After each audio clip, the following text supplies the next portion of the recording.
Hi, this is Katie Shell. I'm an intuitive healer and spiritual counselor working with several modalities, including astrology. And this video is about the upcoming new moon in Virgo.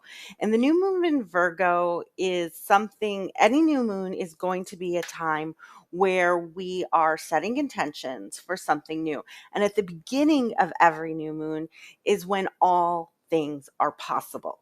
And so we don't want to limit ourselves too much in this early phase of it. We just want to kind of dream up and be excited about things and see what then shows up. Because what happens at the new moon, it's like we always look at it as gardening. So we're planting the seeds, and what sprouts is actually what shows up when the light from the new moon comes out. So right now on September 14th, 6:40 p.m. in Arizona, you can adjust that time based on where you are.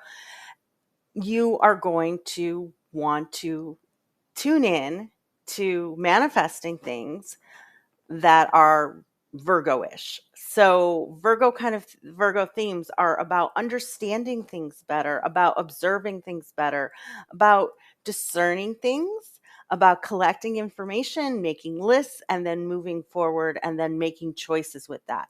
So at this stage, at the early stage, it's really about gathering the information. It's about what do I want to understand better and setting those intentions. And the other kind of side to Virgo is being of service, being of help to other people, using that information to then fix things. As I've talked about before in other Virgo videos, one of the criticisms that Virgo gets is a lot is being overly critical. And people are, everybody's gotten the sharp tongue of a Virgo in their ear at some point and been and it can be devastating. I'm a Virgo, and so there's a lot of Virgo sun, and so there's a lot of people who have expressed that to me in my life, and I try to be more discerning in my choices on what to say, when to say, how to say it, and waiting for people really to come to me to ask them. That's why I love my work, because people are coming to me for advice, and instead of me seeking out people who I want to give my advice, and it allows me to express that in a way that is useful instead of a way that becomes hurtful for people. So you choose those things. So you understand things that are how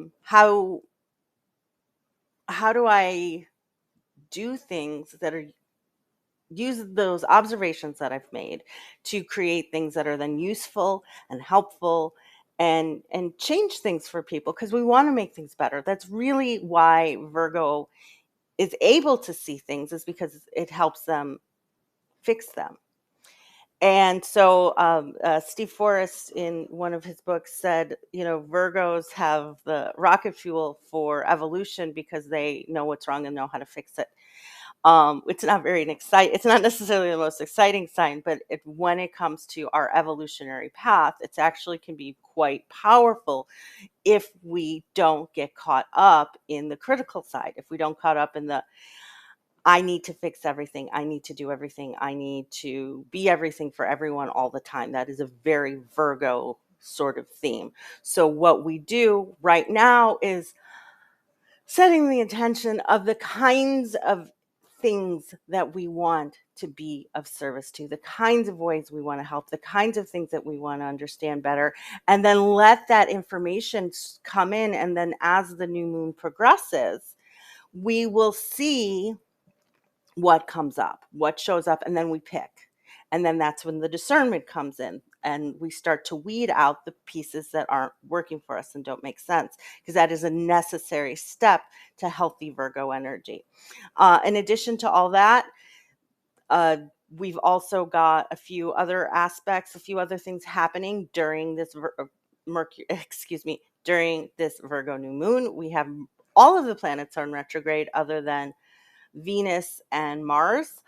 Venus just came out of retrograde. So if you've had relationship issues, you may have noticed that some things are suddenly better. People who've been kind of trained to think that Mercury retrograde is the problem and creates problems with connection and communication in relationship.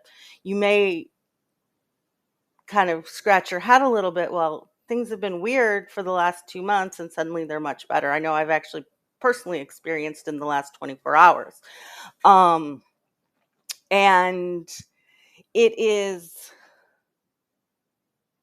helpful to let those things move forward and let those things that need to be said, because you'll find yourself in a much better place of understanding within your relationships, because we're still tweaking, because that Mercury still is in retrograde. So we're still tweaking our understanding of things, but maybe we feel a little bit more connected with our partners, connected with the people we are in relationship with, so that then we can express ourselves in ways that we haven't in a while. So setting those intentions on as a layer of your new moon. What do I want to understand about the people in my life? What do I want to learn? What do I want to know about myself as well? Because like I said, everything is in retrograde right now, just about all of the major planets. Jupiter just went into retrograde, adding to Saturn, Uranus, Neptune, Pluto, Chiron. Mars hasn't been in retrograde for a while, so we Mars has been full steam ahead, giving us a lot of energy, nicely giving us actually a lot of energy to do all this inner work that we have through all of these retrogrades. And Mars is actually opposing Chiron right now. We'll be opposing Chiron at this new moon, and it's approaching it. So it's going to get stronger. And when we see Mars opposing Chiron, we're going to find these struggles in our life between what we want to do, what we feel drawn to do, what we feel excited about, and the conditioning of what we think we're allowed to do, what we're supposed to do, and the fear of Chiron. Chiron is about fear of rejection, of things that make us different, and Mars is about moving things, about passion, about action.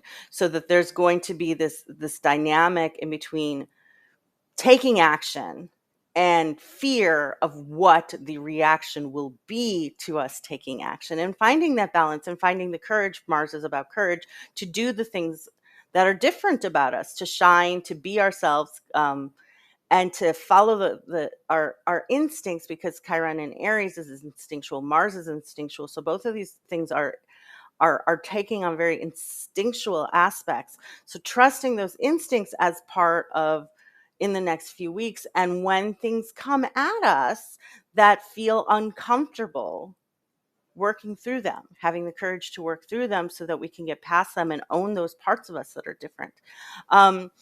The other thing I do want to mention, though, during this new moon is that Neptune is opposing the conjunction of the new moon, of the moon and the sun, which is, of course, what a new moon is. And Neptune opposing that means that there's going to be things, illusions that are revealed. Things that whenever Neptune is involved, it's about things that it's about the veil between worlds and about reality versus what our perceived reality. And Neptune invites us to see and believe in what is possible, and know that just because something isn't concrete and in front of us doesn't mean it can't be, doesn't mean we can't invite it in, and doesn't mean that we can't allow for the possibilities of things that we didn't think were possible to happen. But with this new moon, so the Virgo wants to say, give me the information and let me figure it out. And we can do that. We can do that with our dreams. We can do that with our fantasies, with our desires, with all of the things that we want to create and imagine into being in our life. We can still use discernment. We can still use observation to see that those things are in fact possible in our life, and stop being pulled away from that out of fear of something isn't necessarily true because we don't see it.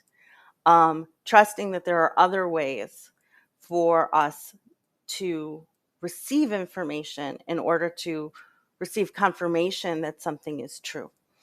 And so sometimes this is going to be secrets, sometimes this is, and then there's the other side of this. Sometimes there's secrets and lies and other things that have been hidden below the surface that are going to come out to light. But let that help you become more in tune with what is true for you, and don't let what you think